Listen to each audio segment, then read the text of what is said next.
8월 둘째 주 KMATV 뉴스 브리핑을 시작하겠습니다. 의료계가 장마철 폭우로 피해를 입은 국민의 건강 회복과 수해 복구를 위해 팔을 걷었습니다. 박성민 대한의사협회 대의원회 의장은 지난달 28일 김재왕 대한적십자 경북지사 회장에게 피해 주민을 위한 성금을 전달했는데요. 이는 앞서 열린 의협 임시대의원 총회에 참석한 대의원들의 회의비를 모은 것입니다. 박 의장은 재난으로 인한 어려움 극복에 도움이 되고자 대의원의 차원에서 작은 정성을 모았다면서 피해 주민들이 삶의 희망을 잃지 말고 피해가 조속히 복구돼 정상적인 일상 회복이 이루어지기를 기원한다고 전했습니다. 한편 경북의사회와 전북의사회도 수해 복구 성금과 의료 물품 등을 전달했습니다. 대한의사협회가 폭염으로 인해 다수의 온열 질환자가 발생한 세계 스카우트 잼버리 현장에서 의료 지원 활동으로 구슬땀을 흘렸습니다. 지난 5일부터 7일까지 의료 지원단 진료소를 설치하고 스카우트 대원과 방문객을 진료했는데요. 3일간 총 220여 명의 환자를 돌봤습니다. 진료에 참여한 이필수 의협회장은 대회에 참가한 세계 각국의 청소년들이 안전하고 건강하게 일정을 소화하고 무사히 귀국할 수 있도록 부모의 심정으로 의료 지원에 최선을 다했다고 말했습니다.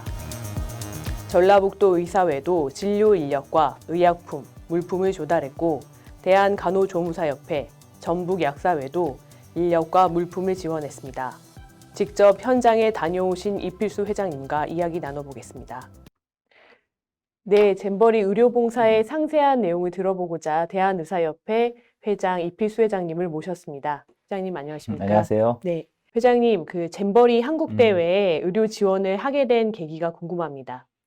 그 8월 4일 아침에 일찍 정부에서 의료 지원 요청이 들어왔습니다. 그래서 잼버리 현장에서 청소년들이 많이 힘들어하고 있다 해서 요청이 들어와서 제가 그날 휴가 중이었거든요. 그래서 휴가 반납하고 네. 바로 제가 현장을 다녀왔거든요. 현장 가서 잼버리 병원장님 만나 뵀는데 그 주변에 이제 환자들 되게 많더라고요. 근데 되게 청소년들이 열사병 같은 온열 환자도 있고 피부 질환도 많고 뭐 다양한 질환이 있는데 너무 사실 조금 의료 상황이 좋지 않아 보였습니다. 그래서 제가 바로 현장에서 즉각 의료 지원을 결정을 하고 전라북도 의사회, 대한간호조무사협회 또 약사회와 연락을 해서 저희가 바로 8월 5일부터 8월 7일까지 그렇게 진료를 하게 되었습니다. 네, 그 현장에 처음 도착하셨을 음, 때 상황을 말씀해 주셨지만 참가한 학생들도 많이 힘든 상황이었지만 의료 봉사를 하시는 선생님들, 회원분들도 쉽지 않은 상황이었다고 들었습니다. 근데 저희가 이제 8월 5일부터 8월 7일까지 3일 동안 웰컴 센터라는 그 접수 건물에서 저희가 근무를 했는데요. 거기도 사실 에어컨이 들어오지 않아가지고 선풍기 2대에 의해서 저희가 진료를 했었거든요. 그때 한참 무더위가 한참이어서 너무 더웠습니다. 그래도 사실 거기 참여해 주신 뭐 의사분들, 간호조무사분들, 약사분들 모두 다 군말 없이 최선 다해 주셨는데 너무 감사드립니다. 네. 우리 회원분들께서 시도의 의사회를 중심으로 음, 진료 음, 지원뿐만 아니라 물품 물자 또한 또 음, 선뜻 내놓으신 걸로 알고 음, 있습니다. 관련해서 어떤 음. 좀 지원이 있었을까요? 가장 뭐 사실 고마우신 분들이 전라북도 의사회고요. 전라북도 의사회 이제 의료봉사단에서 약을 많이 내놓으셨고, 저 물론 대한의사협회에서도 사회협력위원회에서 약을 많이 보관해 놓은 게 있었잖아요. 근데 네. 거기서도 했었고, 또 인천광역시 의사회라든지 뭐 광주광역시 의사회, 충청북도 의사회 등 다양한 단체에서 약을 기부해 주셨는데요. 사실 대한간호조무사협회 또한 그 대한약사회에서도 약을 되게 많이 기부해 주셔서 저희가 봉사기간 동안 약이 부족하지 않고 정말 다양한 약들을 준비해서 심지어는 벌레 물린 약이라든가 해충 기피제부터 시작해서 아마 그날 그 참가자뿐만 아니라 참가자를 함께 데리고 오신 조직위 관계자들 또한 그 사실 관광원 관광객들도 계시더라고요. 그래서 다양한 분들을 저희가 치료를 많이 해드렸고 한 3일 동안 저희가 총 222명의 환자를 봤거든요. 그래서 네. 3일간 저희가 진료를 통계를 내봤더니 약 99명 인원의 의사, 간호사, 간호조무사 그리고 뭐 약사, 행정지원 이렇게 인력이 참여했습니다. 네, 그 8월 초 기온이 음, 아주 고온으로 이제 음, 저희 국민 여러분들이 음, 일사병이나 열사병에 노출되기 쉬운 음, 기간이었는데 말씀 주신 것처럼 또 이제 그늘진 곳에서 휴식도 되면서 또 수익 같은 것들도 많이 기증해 주신 걸로 알고 네네. 있습니다. 그래서 응급 조치가 잘 이루어진 것으로 보입니다. 네. 마지막으로 이러한 의료 봉사와 관련해서 우리 협회의 비전이나 또 계획이 있으시다면 한 말씀 부탁드립니다. 먼저 사실 가장 중요한 게 이번에 저희 대한의사협회와 함께 해주신 전라북도 사회 회원 여러분께 감사드리고요. 대한간호조무사협회 또는 대한약사회 전북지회라든지 많은 단체가 도와주셨습니다. 그래서 그런 도와주신 많은 그 단체분들께 감사의 말씀 먼저 드리고요.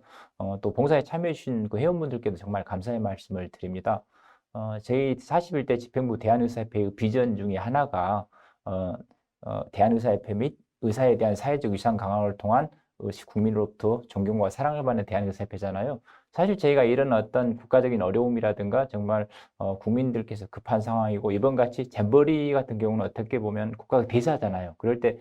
이럴 때일수록 어떤 상황을 따질 말고 저희가 전문가 단체로서 적극적으로 기여를 하고 그분들 도와줌으로써 대한의사협회의 사회적 위상도 올라가고 의사에 대한 긍정적인 이미지가 올라갈 수 있다고 생각하기 때문에요. 그렇기 때문에 궁극적으로 국민들로부터 신뢰와 사랑을 받는 저희 대한의사협회라는 비전에도 일치할 수 있다고 생각합니다. 네. 오늘 좋은 말씀 감사드립니다. 네, 감사합니다. 감사합니다. 대한의사협회가 최근 다시 확산세를 보이는 코로나19에 대한 정부의 방역 완화 고려에 우려를 표명했습니다. 이필수 의협회장은 지난 3일 질병관리청을 방문해 정부의 코로나19 감염병 등급 하향 시기를 보다 적절히 설정할 필요가 있다고 제언했습니다. 이어 코로나19 감염 환자 수는 현재 집계된 수보다 많을 수 있고 국민들이 현재 우세종인 XBB 변이에 대한 면역을 획득하지 못한 상황에서 여름 휴가철, 9, 10월 추석 연휴로 인해 국민 이동이 늘어나면 10월 이후 환자가 늘어날 수 있다고 경고했습니다. 한편 질병관리청이 9일 발표한 코로나19 항체 양성률 조사 결과에 따르면 전체 항체 양성률은 99.2%, 자연감염 항체 양성률은 78.6%로 나타났습니다. 질병청은 시간이 흐르면 모든 집단에서 면역 감소가 일어나기 때문에 고령층은 하반기 백신 추가 접종이 필요하다고 밝혔습니다. 최근 분당 서현역 등에서 연이어 발생한 묻지마 흉기 난동 사건의 피의자가 모두 정신질환 병력을 갖고 있었지만 치료를 중단한 것으로 알려지면서 정신질환자의 사법 입원 제도화가 다시 쟁점화하고 있습니다. 최근 법무부는 중증 정신질환자의 입원 여부를 법원이 결정하는 사법 입원제 도입을 검토하겠다고 밝혔습니다. 의료계는 찬성 입장인데요. 대한신경정신의학회는 성명을 통해 입원을 포함한 어려운 결정을 가족에게만 부여해서는 안 된다면서 보호 의무자에 의한 입원 제도를 폐지하고 사법 입원, 정신건강 심판원 제도를 도입해야 한다고 밝혔습니다. 대한조현병학회도 까다로운 입원 절차로 인해 조현병 치료를 위한 입원이 쉽지 않다면서 환자 동의 없이도 의료적 필요성에 의한 비자의 입원이 필요하다고 강조했습니다. 초진 환자도 비대면 진료를 허용해야 한다는 산업계 요구에 정부가 강한 경고 메시지를 보냈습니다. 하정경 보건복지부 보건의료정책과장은 최근 기자간담회에서 비대면 진료 시범사업 논의를 초재진 허용, 비허용의 대결 구도로 몰고 가는 것은 바람직하지 않다고 지적했습니다. 또 비대면 진료 가이드라인은 대한의사협회, 의학회 등 전문가 단체 차원에서 정리하는 것이 적절하다고 강조했습니다. 지난 6월부터 시작된 비대면 진료 시범 사업은 현재 표준 진료 지침과 온라인 플랫폼 규제 방안도 없이 시행되고 있는 상황인데요. 대한의사협회는 전회원 대상으로 시범 사업에 대한 설문조사 결과를 조만간 발표할 예정입니다. 한편 더불어민주당 인재근 의원에 따르면 코로나19 기간 동안 비대면 처방을 금지한 마약류, 오남용 의료의약품 등이 약 6만 건 가까이 불법 처방됐습니다. 대한의사협회가 한의사 초음파 진단기기 사용 관련 서울중앙지방법원의 파기환송심 선고를 앞두고 신중하고 공정한 판단을 거듭 촉구했습니다. 서울중앙지방법원은 해당 사건에 대해 오는 24일 최종 선고할 예정인데요. 이필수 의협회장 등 의협 임원들은 지난 7월 31일 서울중앙지법을 찾아 한의사 초음파 진단기기 사용 금지 판결을 원하는 회원 1만 229명 탄원서를 제출했습니다. 이필수 의협회장은 이번 파기환송심은 국민의 생명 및 건강과 직결된 문제인 만큼 법원의 신중한 검토와 공정하고 합리적인 판단을 촉구한다고 말했습니다.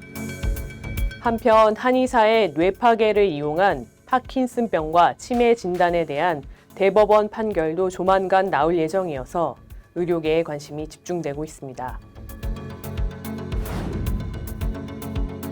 대한의사협회가 국민건강보험공단 임직원에게 사법경찰권을 부여하는 것에 다시 한번 강력히 반대했습니다. 지난달 국민의힘 이종배 의원이 발의한 사법경찰직무법 개정안은 지방검찰청 검사장이 지명한 건보공단의 임직원에게 압수수색을 비롯한 강제수사권을 부여하는 내용을 담고 있습니다. 이른바 사무장병원 단속을 위해 필요하다는 건데요.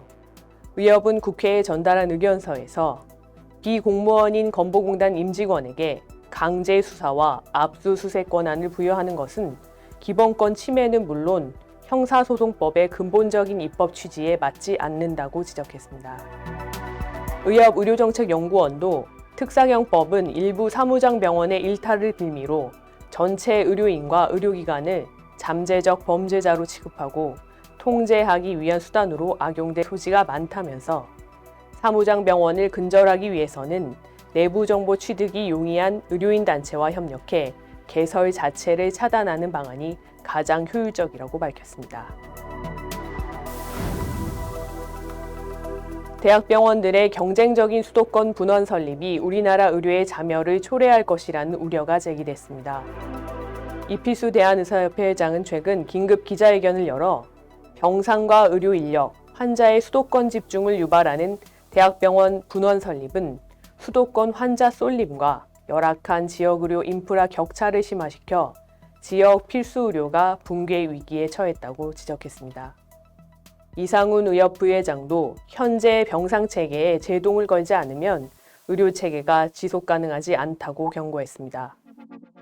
우봉식 의료정책연구원장은 대학병원들의 분원 설립에 따른 6,600병상 증설로 추가 발생하는 요양급여비 규모가 연간 2조 4,810억 원에 이른다면서 이를 막으려면 중앙정부 차원에서 병상 수급을 통제하는 제도를 마련하고 의료법을 정비해야 한다고 강조했습니다.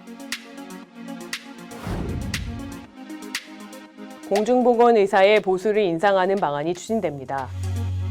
더불어민주당 김영주 의원은 최근 공보위 보수 지급 시 군인 보수의 한도 내에서 지급한다는 현행 규정을 삭제하고 적정 수준의 보수 제공을 대통령령으로 정하는 농어촌 보건의료 특별조치법 개정안을 발의했는데요.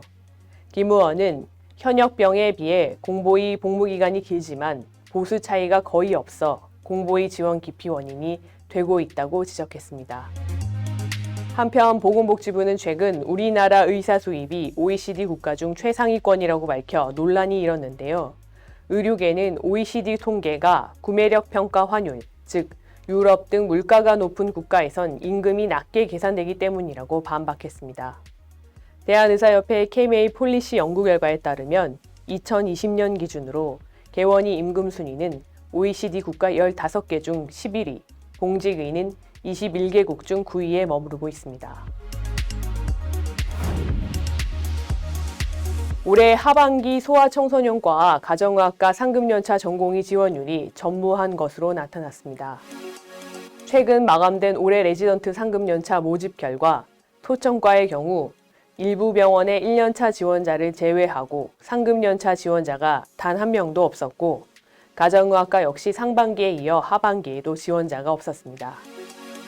더불어민주당 신현영 의원은 기자회견을 열어 단순히 의사 증원을 통해 문제를 해결하겠다는 것은 근거가 부족하다면서 필수 의료 육성 및 지원에 관한 법률안을 통해서도 필수 의료에 대한 행정적, 재정적 지원을 확대해야 하며 정부가 공적인 영역을 책임지고 육성해야 한다고 강조했습니다. 이것으로 뉴스 브리핑을 마치겠습니다. 감사합니다.